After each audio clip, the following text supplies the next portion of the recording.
Hey everyone, and welcome to day 3 of our Storytime session. Now, in yesterday's video, I told you what my favorite segment was, right? That's right, it's time for our bookworm shoutouts.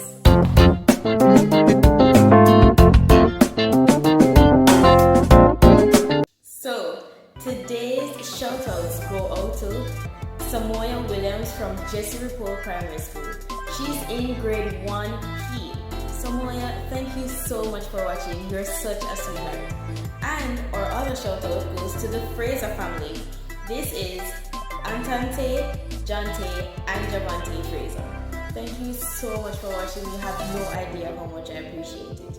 Now, if you're watching and you'd like a shout out, all you have to do is send your name, your school's name, your picture, and your grade to this email address right here or to this telephone number. I mean, why wouldn't you want to see your picture in our videos? So, let's get right into the story time. Get comfortable.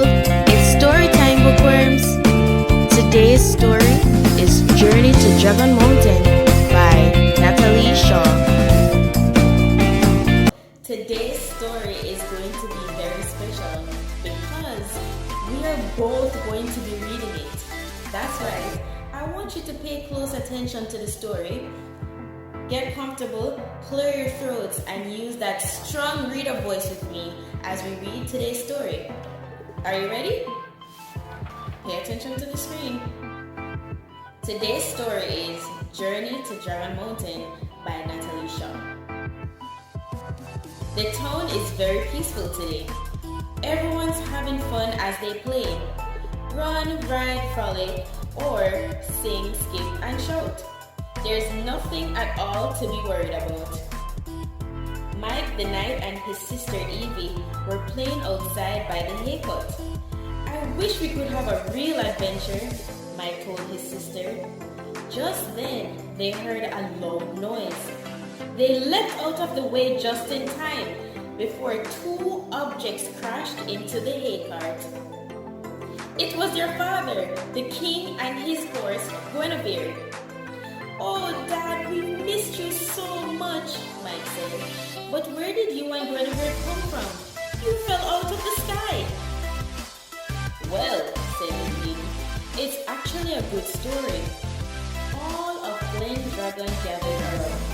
The king said that he and his horse were exploring faraway lands when they discovered a strange mountain. A mountain that glowed and sparkled at night. The people in the land called it Dragon Mountain, the king said. They said a giant dragon lived inside, guarding a huge crystal jewel. When I arrived, Vikings had just taken the jewel, thinking it was a shiny toy. I rescued the jewel from the Vikings and climbed up the mountain to return it to the dragon. But before I could find the dragon found me, continued the king. It must have thought that I had taken the jewel. It picked me and Guinevere up, flew us to Great Glendragon, and dropped us in the haycart. The king assured the villagers that Glendragon was safe as long as the dragon had its crystal. He then returned to the castle with the queen and Evie. Mike, Sparky, and Squirt walked to the castle too, but Squirt followed behind the others. He was still scared of the big dragon. That's when a giant crystal fell from the sky and landed by his feet. Before Squirt could do anything, 3 Vikings grabbed the crystal and used it to play catch. Squirt caught up with Mike and Sparky and told them what he had seen. Mike, Squirt said, panting, the Vikings have the crystal jewel again. We have to tell Dad, Mike exclaimed. When Mike arrived at the castle, the king had already heard the news from the villagers. Don't be alarmed, Mike's father cried out. I am your king, and my mission is to rescue the crystal jewel and take it back to the Dragon Mountain and make Glendragon safe again. Mike jumped up and added, and my name is Mike the Knight, and my mission is to rescue the crystal jewel with my father. I'm sorry, Mike, said the king, but it's just too dangerous. Your mission is to stay here and look after the queen and Evie. But Dad, Mike protested. I've learned so many knightly skills since you've been away. I'm ready to go on a real knightly mission with you. And I want to help you too with my magic, added Evie. But their father refused. He mounted his horse and left on his mission. When everyone left the courtyard, Mike decided that he would follow his father and show him that he had learned to be very knightly. So he put on his armor and drew his enchanted sword. But instead of a sword, it was a picture of Dad, Mike asked. It's great, but how is it going to help? Mike followed the king to the beach. He saw the king trying to get the crystal away from the Vikings without much love. That's when the king discovered that Mike and Evie too had followed him there, hoping to help with the mission. Together they got the crystal from the Vikings. You shouldn't have followed me, the king told Mike and Evie. But now that you're here, let's tackle this mission as a family. Team Family Glendragon! They all shouted. Come on then, you two, the king announced. Off to Dragon Mountain to give back the crystal jewel. Together, Team Glendragon walked for what seemed like ages. Look, there it is, Mike said as they finally saw Dragon Mountain towering before them.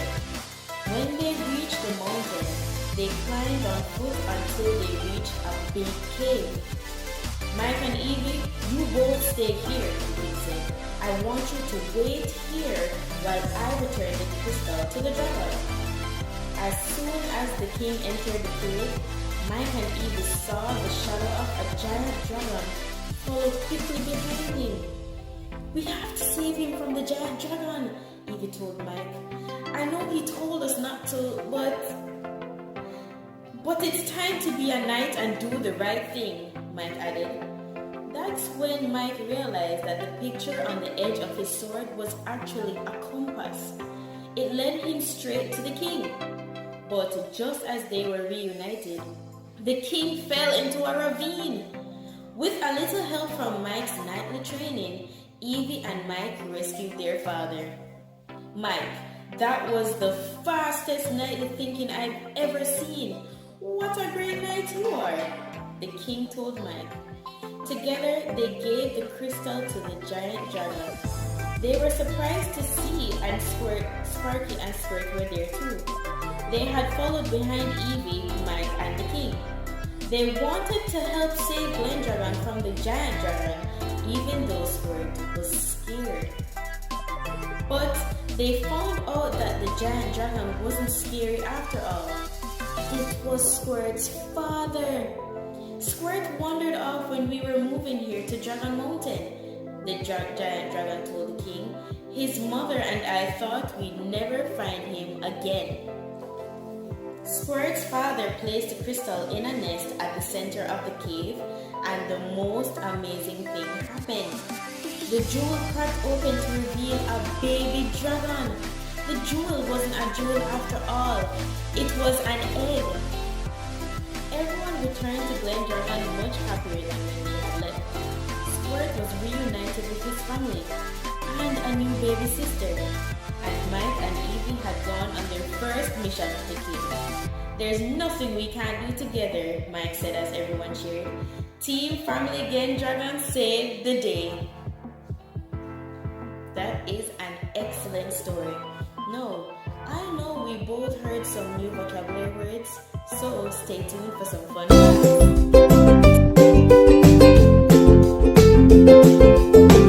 Alright, so in this fun fact segment, we're going to be defining all the new words that we learned in today's story.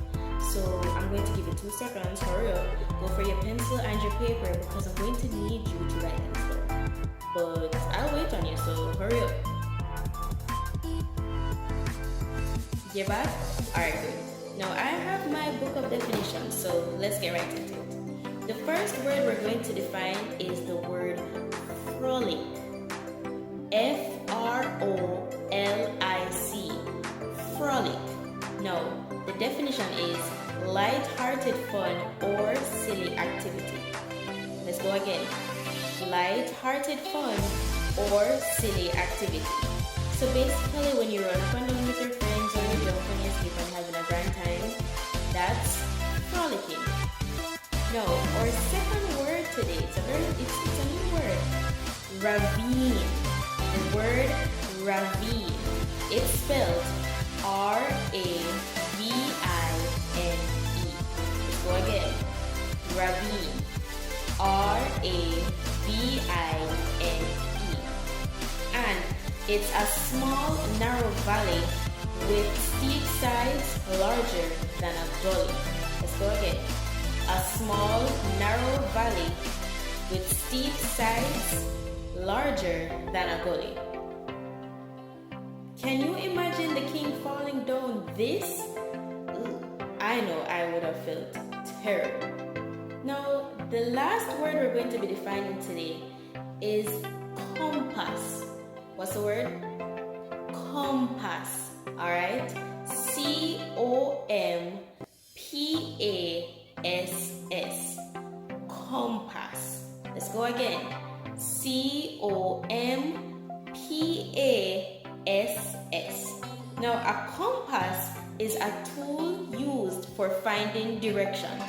So, when Mike the Knight was looking for his father and he took out his compass, the compass showed him exactly where his father was or the direction his father was in. That's the compass right there.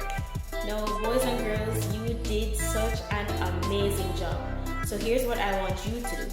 I want you to use these 3 words in a sentence and comment them down below. I would really love to hear your vocabulary minds at work. Whoa, I can't believe we're already at the end of day 3 of our story time. But it just means that I get to see you again tomorrow in day 4, so I'm really excited. So go and practice your reader voice because we might need it again tomorrow. Alright? See you later.